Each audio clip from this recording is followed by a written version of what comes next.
Welcome to the second episode of Boozin on a Budget, where we are mental about the fermented.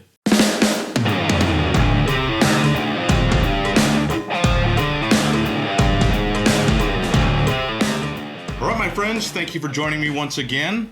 Just want to quickly review what I talked about in episode 1, which is what is Boozin Budget all about. Boozin Budget is about finding the best quality adult beverages for the lowest prices that we can find them.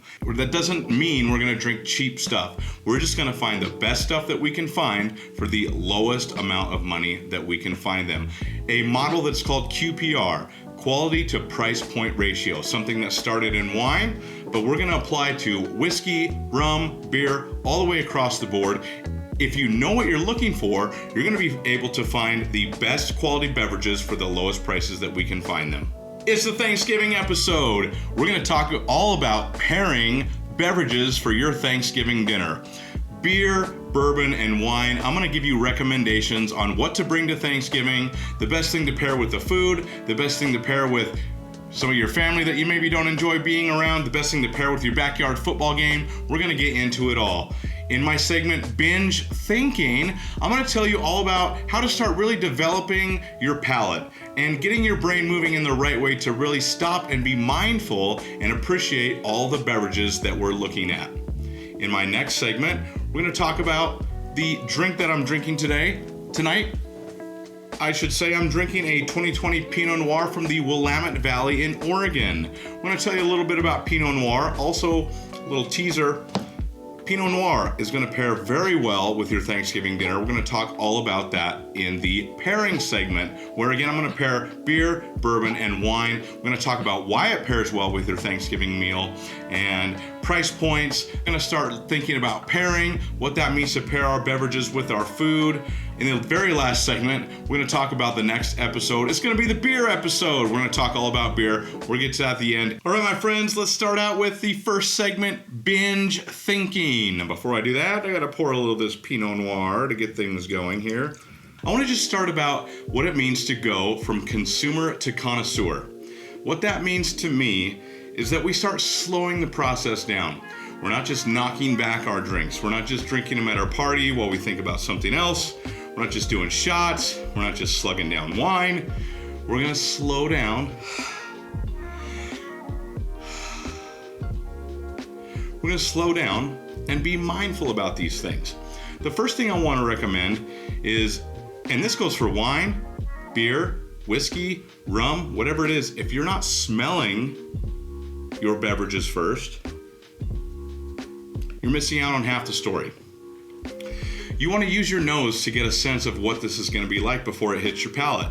And I tell you what, we can smell way more than we can taste, and you want to start slowing down and smelling these things. The more you smell, the more you learn, the more you're going to start to pick up notes on your nose. You also want to use your eyes. Give your wine a swirl, give your whiskey a swirl. I wouldn't recommend swirling your beer, but look at it. What's the viscosity? What's the color? Take a little bit of time and slow down and notice these things before you drink them. You can apply these to all kinds of different things. And it's your first way to start really appreciating your drinks before you drink them. Another really good activity that you can do to start developing your palate, developing your nose, is go wine tasting. Go beer tasting, go whiskey tasting. Get a flight in front of you. Once you have your flight of wine, 3-4 wines, 3-4 beers, 3-4 whiskeys, start at one side, start left to right, and taste one. Cleanse your palate, taste another one. Cleanse your palate, taste another one. And do that from left to right, and then go backwards, go right to left. You want to take time and make sure that you cleanse your palate between each one. Let's talk about good palate cleansers. Well, water is a good way to cleanse your palate, but bread, unflavored crackers or nuts, anything that's going to kind of give your palate a little bit of a refresh without adding a bunch of flavors to it is a heck of a good way to cleanse your palate between drinks. You want to cleanse your palate so there's not lingering flavors from the first one you tried going into the second one. Another reason, though, too, that we go from left to right and then from right to left is when we're tasting certain things against each other, we really start to get a sense for how different they are. Different flavor notes, different nosing notes come out as we go across our flight. How do we cleanse our nose? There's a real easy trick to cleanse our nose. Smell yourself. Smell yourself? Yes, smell yourself. Don't smell yourself like this. Just kidding. Smell yourself like this. Smell your sleeve. Smell your arm. It resets our nose. We're used to smelling ourselves. So when we smell ourselves like this, it just resets our nose for the next smelling that we're going to do of our whiskey, of our wine. Another thing I want you to really start thinking about is, where do your beverages come from? Who's producing them? If it's a wine, what country does it come from? What region? Is it from the United States? Is it from France? Is it from Portugal? Is it from Oregon? Is it from California? Is it from Washington? If it's whiskey, does it come from Kentucky? Does it come from Tennessee? Is it a craft whiskey made in Texas, made in Nevada, made somewhere else? Start finding out where this stuff is made so that you can start to get a knowledge of this, a sense of where this stuff comes from, what regional differences may be at play in some of your beverages. This is huge in the wine world. Wine is all separated by regions, appellations, and stuff like that. We'll get more into that stuff in the wine episode, but I want you to start getting an understanding that regional differences equate to flavor differences. And it's really interesting. Again, we want to educate ourselves. We want to be educated about this stuff, not just to impress our friends at the bar, but to reduce our intimidation when we're going into the liquor store. We just want to know about what we're drinking, because that's going to heighten our experience and our appreciation. Another thing I want you to start thinking about is micro versus macro. We're all familiar with, let's use beer as an example, Budweiser, Coors, Miller. These are all macro-produced beverages. Some of your wines, like your Kendall Jackson, your 2 Buck Chuck, your Carlo Rossi, these are macro-produced type products. I want us to start getting a sense of between what is produced maybe in a smaller producer, a craft beer as opposed to a macro beer like a Budweiser, a craft distilled whiskey as opposed to your Jack Daniels or your Jim Beam. Now, I'm not saying things that are macro produced are bad. I just want us to start getting a sense of the differences between these different production styles. Personally, I love to taste all the different craft stuff, the smaller boutique winemakers. To me, it's more interesting, and I compare those smaller things against the bigger producers. Another thing I want you to look at is, what are other drinkers saying about this product? What are other reviewers saying about this product? Has it won any awards? Has it got a high rating on a wine review? Has it have gold medals, silver medals at the latest beer competition? In whiskey, has it been awarded medals? Has it won anything in the San Francisco Spirits Competition, the Las Vegas Spirits Competition? Doesn't mean you're gonna like it per se, but start getting a sense of what other people are saying, other reviews. Is this something you wanna look also at availability? Is there something that sits on the shelf in your local liquor store or grocery store that never moves, nobody ever buys it?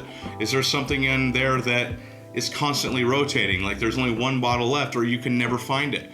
Start looking at these things, start paying attention to these things. You're gonna start to see trends. You're gonna start to see what's popular. You're gonna start to see what people are drinking. And you're gonna use that knowledge to find what is gonna work best for you, what you're going to like. You're just gonna expand your knowledge and get a sense of these things. Biggest advice I can give to you is to slow down. Be mindful.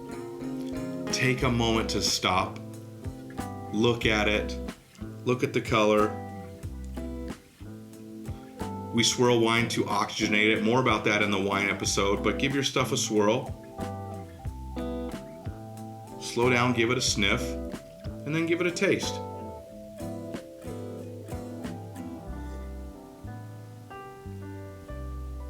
It taps into a mindfulness thing. What can we really do to kind of get a sense of where this thing is coming from, what it's all about, what's its story, look at the marketing. We're going to educate ourselves, and that's just going to heighten our enjoyment as we continue to learn about the best beverages for the best prices.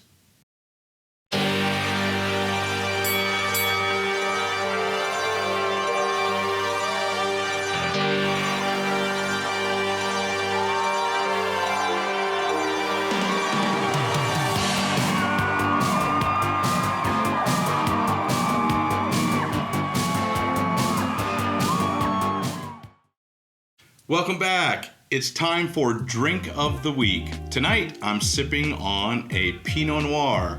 a 2020 Pinot Noir from the Willamette Valley in Oregon. This one here, 13.4 alcohol by volume. It's a Domaine Lubachak. I got this one specifically because this is the Thanksgiving pairing episode, and Pinot Noir pairs extremely well with your Thanksgiving dinner. More on that in a few minutes. But first, let's talk about this particular Pinot Noir. This particular Pinot Noir, when I poured it and started nosing it, the nose has cranberry, cherry, raspberry, a little bit of oak, a little bit of wet forest floor. Little funkiness can be found in Pinot Noirs as well. On the palate, it had cranberry, strawberry, cherry, a little bit of strawberry shortcake, a little bit of vanilla coming from the oak, a little earthiness, incredibly enjoyable, very sippable, and that's very common of Pinot Noir. Pinot Noir is a lighter to medium-bodied wine. It is fruit and funky earth forward. Lots of funky flavors like dried leaves, mushrooms, wet earth, wet forest floor, those types of things. Pinot Noir is something that people obsess about. Wine people obsess about Pinot Noir. It's a very temperamental grape. It prefers cool, dry climates. It's susceptible to different various things that can screw grapes up. So it's very hard to grow, which only adds to its legend. The epicenter of Pinot Noir comes from the French regions of Champagne and Burgundy. Excellent Pinot Noir can be found there. French wine is just on a whole nother level. We're going to talk about New World versus Old World wine. It's going to cover French wine versus some of the stuff we do in the States. But suffice it to say that Pinot Noir coming from the Champagne and Burgundy regions, that's the stuff people are really looking for. That's that high price point, highly sought after Pinot Noir stuff. Pinot Noir, a very, very interesting grape. One of the only red grapes that is used to make red wine, white wine, rosé, and sparkling wine. It's one of the main grapes used in Champagne. This grape is a rock star, Pinot Noir. If you've ever seen the movie Sideways, you know that the main character, Miles, is obsessed with finding good Pinot Noir. Throughout the entire movie, he's looking for Pinot Noir. He's definitely not drinking any fucking Merlot. If none of that makes any sense to you, and you're a wine person or you're interested in this stuff, you need to check out the movie Sideways. It is a classic cult movie for wine people. It's very well done. Paul Giamatti, one of my favorite actors, plays a hilarious role. There's a lot of learning in it. It's hilariously done. Sandra Oh is in that movie. So check out Sideways, my friends. You won't regret that. It's a hell of a good wine movie. Besides Burgundy and Champagne, you can find Pinot Noir coming from New Zealand, Northern Italy. It can also be found in Germany, Switzerland, Northern Italy, New Zealand, and Chile, among others. In the United States, wonderful Pinot Noir can be found in the Willamette Valley of Oregon. Willamette Valley is renowned for its Pinot Noir. Excellent Pinot Noir comes from Oregon, and one of the coolest things about Oregon Pinot Noir is that the price points are more approachable than the Pinot Noir that, say, comes from California. Where does the good Pinot Noir in California come from? Sonoma County, Mendocino County, Santa Maria County, Santa Ynez County, and two of my favorites in Napa Valley, the appellations of Carneros and Russian River Valley. I've had some excellent Pinot Noirs from there. Check out Carneros and Russian River Valley. So Pinot Noir has a funky little character. It's very unique. It's fruit forward, it's light, it's refreshing, but it's also got some funkiness, some dry leaves, wet earth, some mushroom funkiness. Also Pinot Noir known for its tart, refreshing flavors of cranberry, paired with your cherry, your strawberry. And these are all things that I actually found on this one. Better pour myself a little bit more. But this one came right out of the gate. And I right on the nose, it had cranberry, cherry, raspberry, wet forest floor, a little bit of earthy funkiness, a little bit of vanilla from the oak. Smelled really, really good. I'm actually really, really enjoying this one. On the palate, this one has some nice strawberry and cherry. Again, the cranberry is there as well. It had a moment where I was like, this stuff tastes like strawberry shortcake. Again, it has a little bit of that vanilla coming from the oak, and it just complements the fruit flavors so well. It's unique though too. It does have that earthiness. So given that this one it does have a nice sense of who it is. It has a unique personality, but it's not crazy over the top like a Cabernet Sauvignon. That's what makes a Pinot Noir incredibly good for pairing with your Thanksgiving dinner. This one goes very well with chicken and other fowl. fish, some ham. It's going to stand up to some of these bigger flavors, but it's not going to overcome them. So I wouldn't pair this one maybe with a real heavy piece of red meat, a real heavy steak. It's not quite bold enough to go with your steak. However, for your turkey, it's definitely bold enough without overcoming it. Also though, it stands up and will cut through some of your fattier stuff like your stuffing and your gravy. So Pinot Noir, one of the most highly recommended wines to pair with your Thanksgiving dinner. Also a crowd pleaser. It's not too funky that it's going to put people off. It mostly starts with the fruit stuff and has a little character that's going to satisfy the wine drinkers in your group as well. So you cannot go wrong if you purchase a Pinot Noir to bring to your Thanksgiving dinner. Go and find you a Willamette Valley Pinot Noir from Oregon, something from California, any of those things. If you want to spend a little bit more money, get something from Carneros or the Russian River Valley and Napa Valley. After all, it's Thanksgiving, spring a little bit. You can pay a little bit more money. You can find something really good for the $50 price point or below. If you really wanted to bring something special to the Thanksgiving table, spring for $100 or more bottle of Pinot Noir. For Thanksgiving Day, I say you should pair earlier in the day, whether you're sitting back and watching some football or you're playing that family pickup football game in the backyard. That's where you're going to start with some of your lighter stuff with your lagers or your IPAs. Myself, I prefer a little higher ABV IPA. That's going to help to ease your numbing back from getting tackled in the backyard or deal with your cousin who's talking shit because they beat you in the backyard football game. Earlier in the day, getting that palate warmed up, start with your IPAs there, start with your lagers there, and then we're going to move on to something a little bit stronger. All right, let's move on to bourbon, one of my favorite things. Thanksgiving and fall to me screams bourbon. The weather's getting colder and bourbon has that Kentucky hug. What's a Kentucky hug? A Kentucky hug is that feeling you get when you drink whiskey and it warms you up. That's the Kentucky hug. We want that Kentucky hug as the weather gets cooler and we're warming up with drinks inside of our houses with our family and things like that. Bourbon to me, perfect for sipping before, during, and after dinner. You can sip it alone, you can put it in a cocktail. Need to put up with your mouthy uncle? Bourbon. Need to forget about how dry the turkey was? Bourbon. Need to pass out on your grandma's couch because somebody else took the guest room? Bourbon. Bourbon can get you through the holidays. Thanksgiving is an American holiday and bourbon is an all-American drink. Bourbon comes from America. If it's called bourbon, it has to come from America. The perfect thing to pair with your American Thanksgiving meal. Now, my friends, considering our QPR model, our highest quality product for the lowest price that we can get it, I'm going to recommend to you the bourbon for your Thanksgiving dinner is Wild Turkey 101. Wild Turkey 101? Isn't that some bar shot rot gut whiskey that we used to take shots of back in college? No. Yes, but no. Wild Turkey 101 exceeds its expectations. It's one of the best bourbons you can find for the price point that you can get it.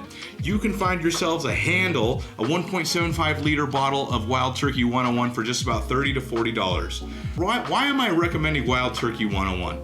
I love me some Turkey Bird. Why? Because it has a mouthful of flavor. Believe it or not, Wild Turkey 101, it is incredibly packed with flavor. It's unique. It has all kinds of stuff going on for it. So you can sip it, but given its high proof at 101, you can also put it in cocktails. It's gonna stand up and give a real nice flavor to your cocktails.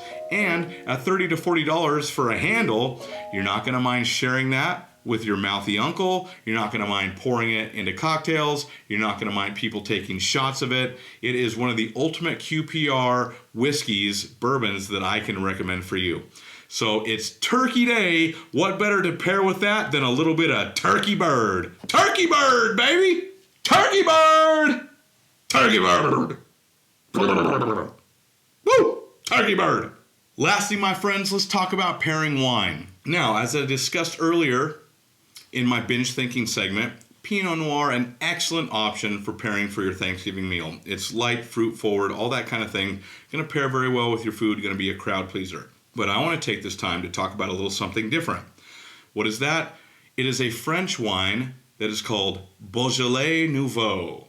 What is Beaujolais Nouveau, besides a hard and fun word to say? Beaujolais Nouveau is a very interesting wine. It's a French wine that breaks all the rules. Most French wines are made to be barreled and aged for a long, long time before they are released to be drunk. In fact, we're going to talk about some of this stuff, but France, there are wine laws. You have to follow the wine laws. Most French wines, you cannot release them the same year that they have been harvested. That's literally against the law. Not with Beaujolais Nouveau.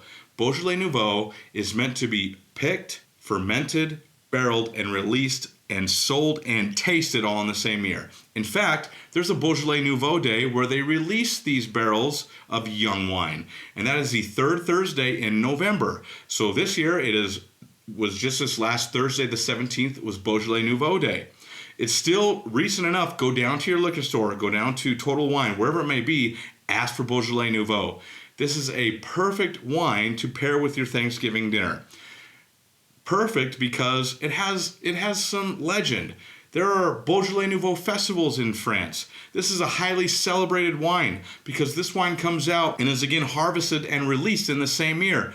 It's fresh, it's fruity, it's ripe. It is said that Beaujolais Nouveau gives people a little bit of insight into how that year was, what the vintage of some of those other French wines that are going to age for years and years and years.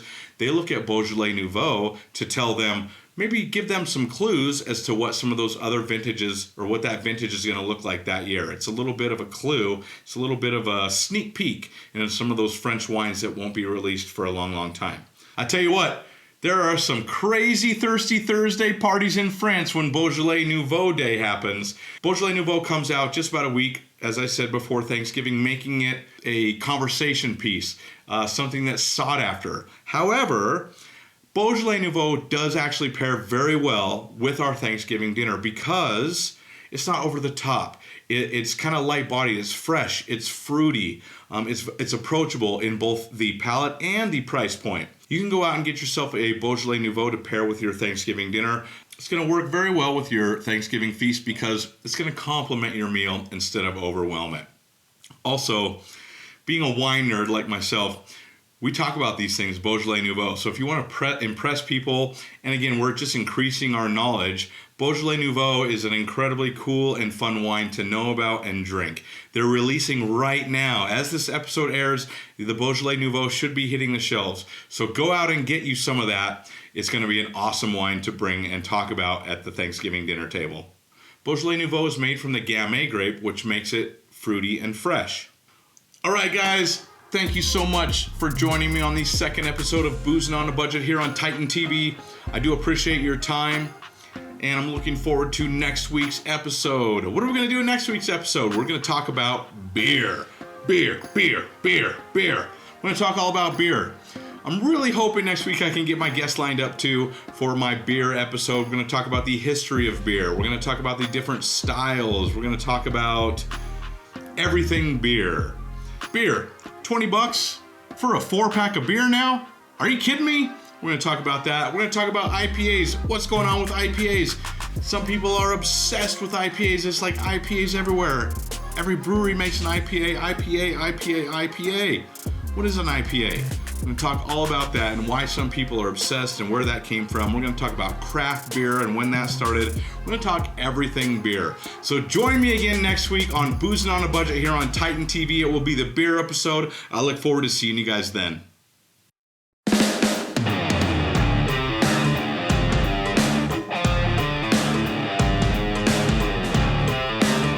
Turkey Bird on Turkey Day is a match made in mashed potato and gravy heaven. Fruity Fresh. Fruity Fresh was my rap name in my, I used to be a rapper. Fruity Fresh was my name. That's a lie. Lie detector determined that was a lie. Is it like a full moon or something? Is like Mercury and Gatorade? Isn't there a Thanksgiving song? I think, there's tons of Christmas songs. Doesn't Adam Sandler have a Thanksgiving song? It's turkey on Thanksgiving! Or something like that. Boy, this is going to be one show to edit.